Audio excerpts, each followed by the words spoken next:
At sinalita ng Panginoon kay Moises at kay Aaron na sinasabi, Pagka ang sinumang tao ay nagkaroon sa balat ng kanyang laman ng pamamaga, o langib, o pantal na makintab, at naging salot na ketong sa balat ng kanyang laman, ay dadalhin nga siya kay Aaron na saserdote, o sa isa sa kanyang mga anak na saserdote.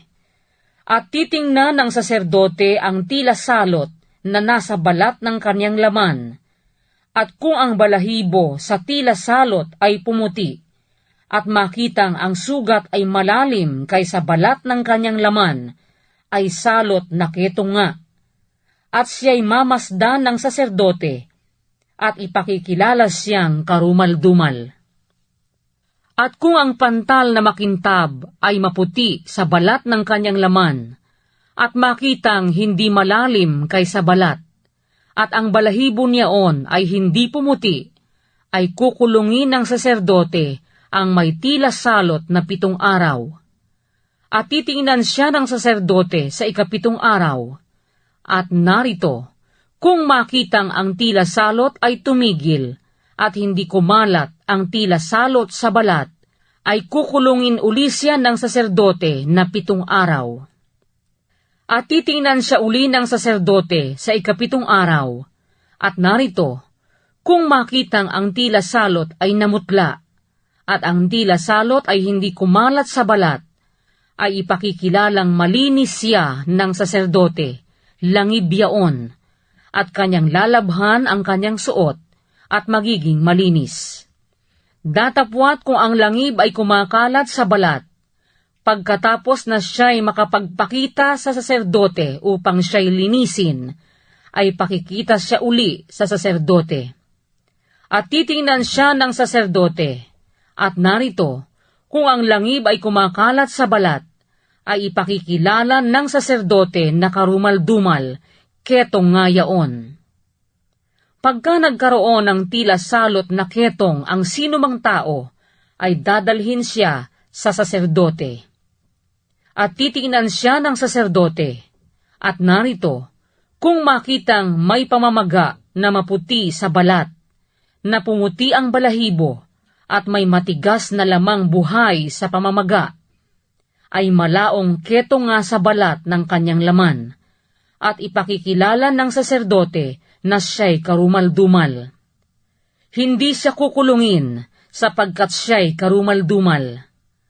At kung kumalat ang ketong sa balat, at matakpan ang ketong ang buong balat ng may tila salot, mula sa ulo hanggang sa kanyang mga paa, sa buong maaabot ng paningin ng saserdote, at titingnan nga siya ng saserdote, at narito, kung makitang ang ketong ay kumalat sa buong laman niya, ay ipakikilalang malinis ang may tila salot, pumuting lahat, siya'y malinis.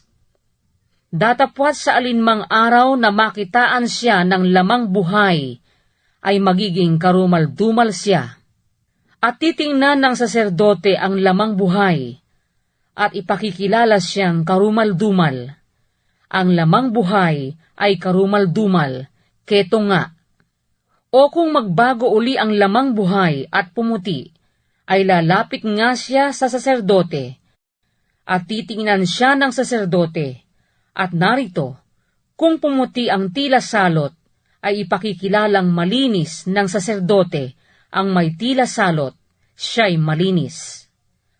At kung magkaroon sa balat ng laman ng isang bukol at gumaling, at humalili sa bukol ay isang pamamaga na maputi, o isang pantal na makintab na namumulang puti, ay ipakikita sa saserdote. At titingnan ng saserdote, at narito, kung makitang tila impis kaysa balat, at ang balahibo niyaon ay tila pumuti, ay ipakikilala ng saserdote na karumal-dumal, salot na ketong yaon, lumitaw sa bukol. Datapwat kung pagtingin ng saserdote, ay makitang walang balahibong puti yaon, o hindi impis man kaysa balat, kundi namutla, ay kukulungin ng saserdote siya na 7 araw. At kung kumalat sa balat, ay ipakikilala ng saserdote na karumal-dumal, salot nga yaon. Ngunit kung ang pantal na makintab ay tumigil sa kanyang kinaroroonan at hindi kumalat, ay peklat nga ng bukol, at ipakikilala ng saserdote na malinis siya. O pagka nagkaroon sa balat ng laman ng paso ng apoy, at ang lamang paso ay naging tila pantal na makintab, na namumulang puti o maputi. At titingnan nga ng saserdote, at narito, kung makitang ang buhok ay pumuti sa pantal na makintab, at tila man din malalim kaysa balat, ay keto nga na lumitaw sa paso.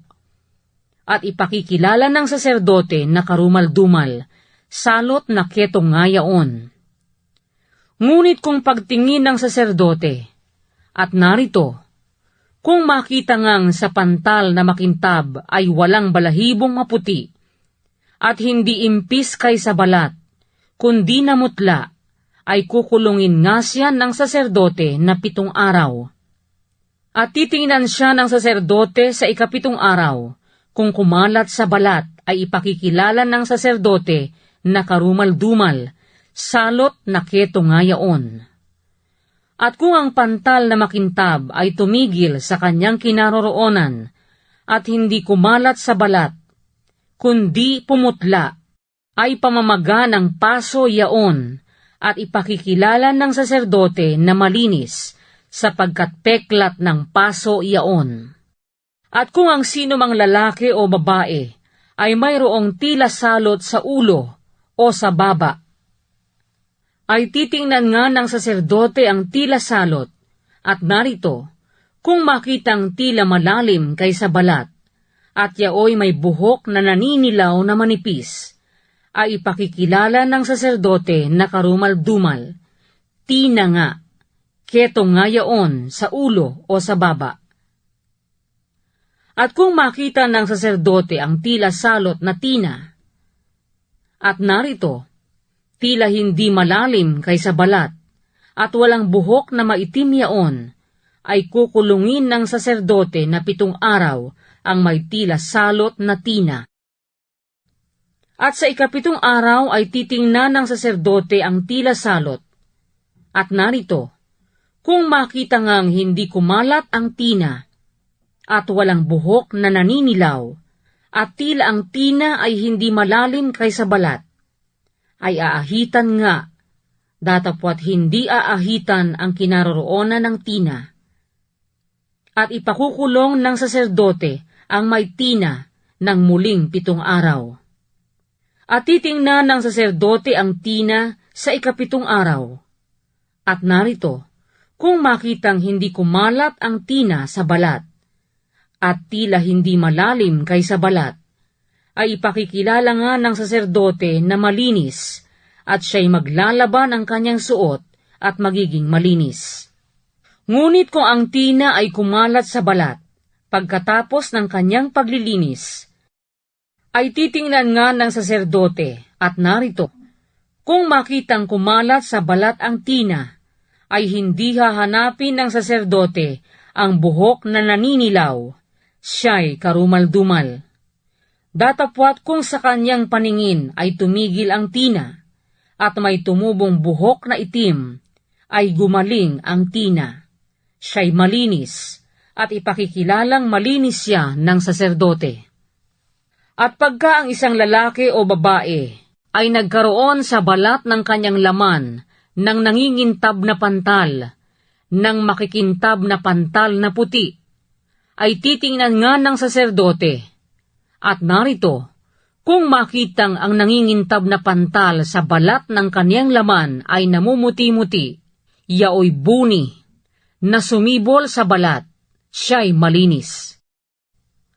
At kung ang sino man ay malugunan ng buhok, ay kalbo, gayon may malinis.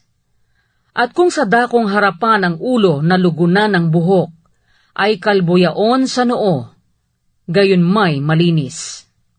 Datapwat kung sa kakalbuhan, sa ulo o sa noo, ay magkaroon ng tila salot ng namumulang maputi ay ketong na sumibol sa kanyang kakalbuhan ng ulo o sa kanyang kakalbuhan ng noo. Kung magkagayoy, titingnan siya ng saserdote.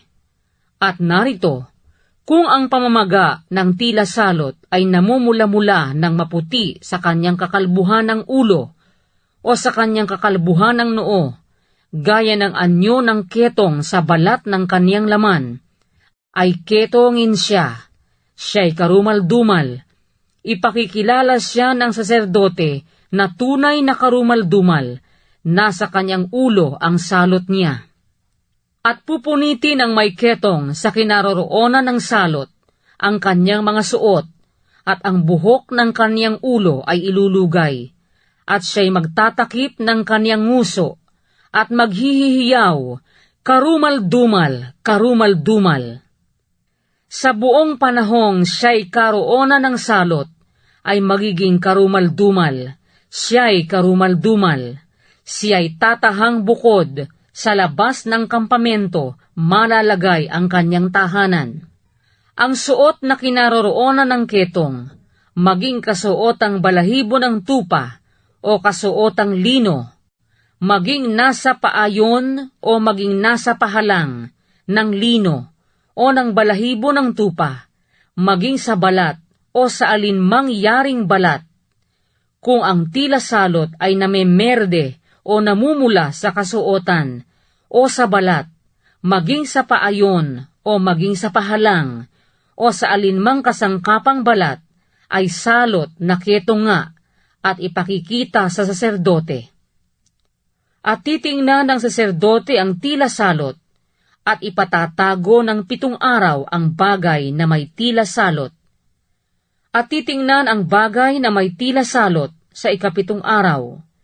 Kung kumalat ang tila salot sa kasuotan, maging sa paayon, o sa pahalang, o sa balat, o alinmang ginagawa sa balat, ay ketong nangumangat-ngat ang gayon, tila salot, yaoy karumal-dumal.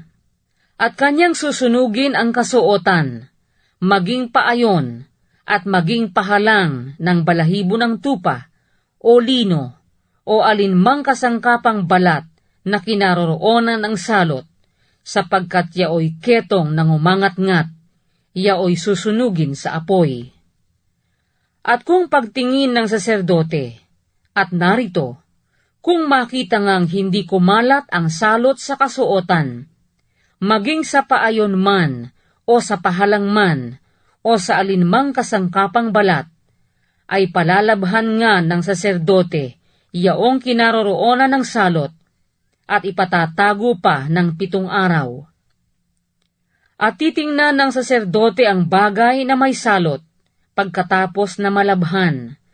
At narito, kung makitang ang salot ay hindi nagbago ang kulay, at hindi kumalat ang salot, yaoy karumal-dumal, isang ngat-ngat nga, maging ang nanisnis ay nasa karayagan o nasa kabaligtaran. At kung pagtingin ng saserdote, at narito, kung makita ngang namutla ang dakong may salot, pagkatapos na malabhan, ay hahapakin sa kasuotan, o sa balat, o sa paayon, o sa pahalang. At kung muling lumitaw sa kasuotang yaon, maging sa paayon, o sa pahalang, o sa alinmangyari sa balat, ay muling sumisibol, susunugin mo sa apoy yaong kinaroroonan ng salot. At ang kasuotan, maging sa paayon, o sa pahalang, o sa alinmangyari sa balat, na iyong labhan, at maalis ang salot, ay lalabhan ngang ikalawa, at magiging malinis. Ito ang kautusan tungkol sa salot na ketong, sa kasuotang balahibo ng tupa, o lino, maging sa paayon, o sa pahalang, o sa alinmangyari sa balat, upang ipakilalang malinis, o upang ipakilalang karumal-dumal.